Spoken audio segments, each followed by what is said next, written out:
Hello everyone, WolfheartFPS here, and I'm back to present to you January's development update for Tainted Grail, the Fall of Avalon. While this month's update isn't as extensive as the previous ones due to the recent holiday season, we still have plenty of exciting things to cover. Plus, there's a lot of cool things in the works that I can't wait to share with you all in future updates. Let's jump right in, starting off with bows and arrows, as 7 new bows and 3 new arrow types have been added to the game. And of course, I'm in the gameplay testing arena right now. Oh, man. This is not the actual game, nor will you be able to move or jump this high when the game comes out. Let's go ahead and shoot this guy with one of the new bows. Oh my god, they gotta get somebody new to do these updates. The giant bow allows fully drawn arrows to deal AoE damage. The spiteful arch bow blinds opponents that you hit with a sneak attack.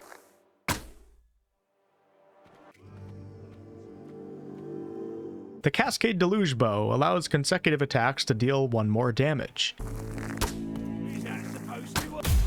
The Sanguine Sting bow costs 5 HP but applies a massive amount of bleed to opponents. The Hexed bow shoots arrows that deal an additional 1 magical damage. The Volcanic Tree bow applies burn to opponents. And the Forlorn Frostbitten bow, which consumes mana when shot but freezes opponents.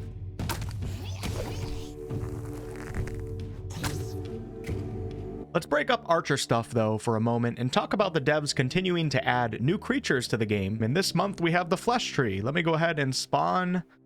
Yeah, we'll do 10 of them.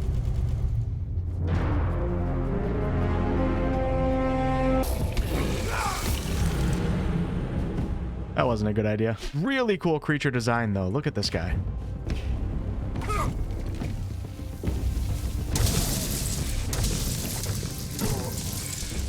Oh my god, I can't even kill one of them. We also have new variants for ogres to include chapter 2 and 3 variants, and apparently they do not like each other. Wow, and check out this new dryad variant, which likes to summon in wolves.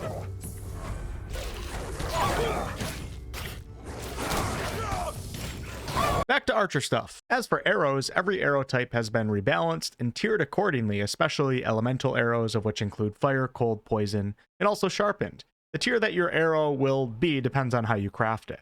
Also check out these new explosive magic arrows. So pretty.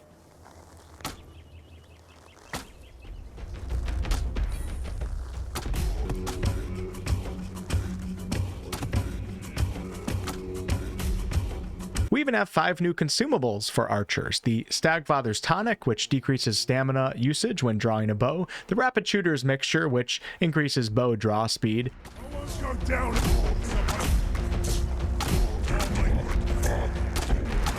The Essence of Cold and Fire consumables right here, which allow your arrows to deal elemental damage of those types. The Hunter's Luck Potion, making it so your arrows do not break on impact for 120 seconds. And the Trick Shot Potion, where you shoot an additional arrow when using bows for 15 seconds, plus gaining Berserk. We also have new armor pieces for archers: the Hunting Veil, the Camouflage Net, the Hunter's Amulet, the Hunting Jacket, the Archer's Quicken Gloves, the Hunting Trousers, and the Leather Boots of Roots.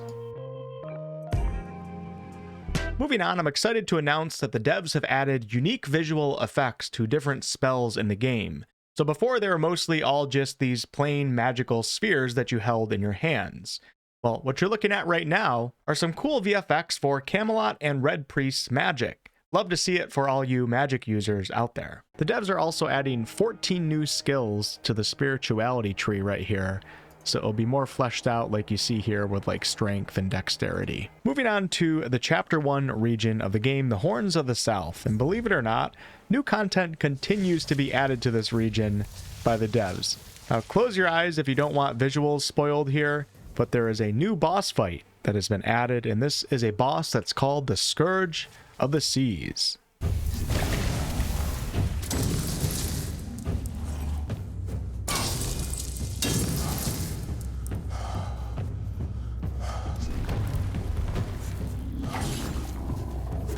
Let's now head into Chapter 2's map, the Kunacht region, where 2 new places have been unlocked, the Towers and the Plains.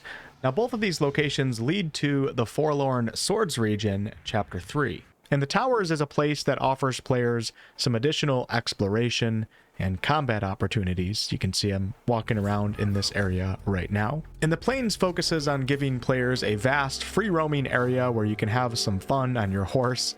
The devs are actually calling this the breather area, as it's not as dense as other areas in the game, and you may be able to relax a little bit and just take it all in, immerse yourself in the world. However, this does not mean that it's not full of surprises, and spoiler alert, as I am going to share a few of these with you right now. Closing your eyes should do the trick here.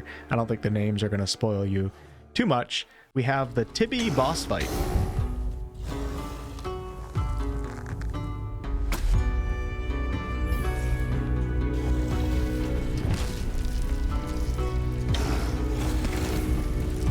And the Charred Conclave, which is a druid graveyard. Exploring the Plains may also have you visited by the ghosts of Christmas past, but I'm gonna not show you that one for now. Maybe next time if you're lucky. Both of these locations will be in 1.0, and the devs want both of them to be part of the open world Chapter 2 map, which is how it is currently in my test build.